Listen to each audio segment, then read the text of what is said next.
Pan India sensation rebel star Prabhas ఇండియాలోనే one of the biggest stars లో ఒకరు. ప్రభాస్ సినిమాకి మంచి టాక్ వస్తే బాక్సాఫీస్ కలెక్షన్స్ పరంగా దుమ్ము దుమారం లేపడం ఖాయం.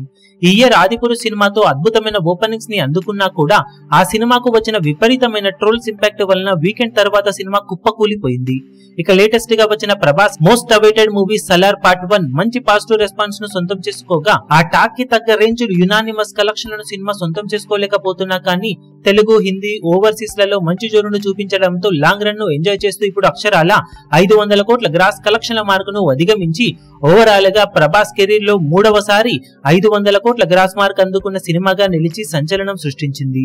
టాలీవుడ్ చరిత్రలోనే ఇలా 3 సార్లు 500 కోట్ల గ్రాస్ మార్క్ అందుకున్న ఒకే ఒక్క హీరోగా ప్రభాస్ నిలవగా సౌత్ ఇండస్ట్రీలో కూడా 500 కోట్లను 3 సార్లు అందుకున్న ఒకే ఒక్క హీరోగా రికార్డును నమోదు చేశాడు. ప్రభాస్ నటించిన బాహుబలి సిరీస్ ఇప్పుడు సలార్ మూవీలు 3 సార్లు ఈ 500 కోట్ల గ్రాస్ మార్కును అధిగమించాయి. సలార్ మూవీ లాంగ్ రన్ లో మరో 100 కోట్ల మార్కును గ్రాస్ రూపంలో సొంతం చేసుకుంటే హిస్టరీలో 3 సార్లు 600 కోట్ల గ్రాస్ మార్క్ అందుకున్న హీరోగా ప్రభాస్ ఎపిక్ రికార్డును నమోదు చేయడం మరోసారి ఖాయంగా కనిపిస్తూ ఉంది. దాంతో పాటు ప్రభాస్ అప్కమింగ్ మూవీస్ లైనప్ కూడా ఎక్స్ట్రాడినరీగా ఉండటంతో తన రికార్డును తానే నిలుపుకునే అవకాశం ఎంతైనా ఉందని చెప్పవచ్చు. ఈ వీడియో మీకు నచ్చినట్లయితే లైక్ చేయండి, షేర్ చేయండి, ఛానల్ ను సబ్స్క్రైబ్ చేయడం మాత్రం మరవకండి. ఏ చిన్న అప్డేట్ ను మిస్ అవ్వకూడదు అనుకుంటే బెల్ ఐకాన్ ను ప్రెస్ చేయండి.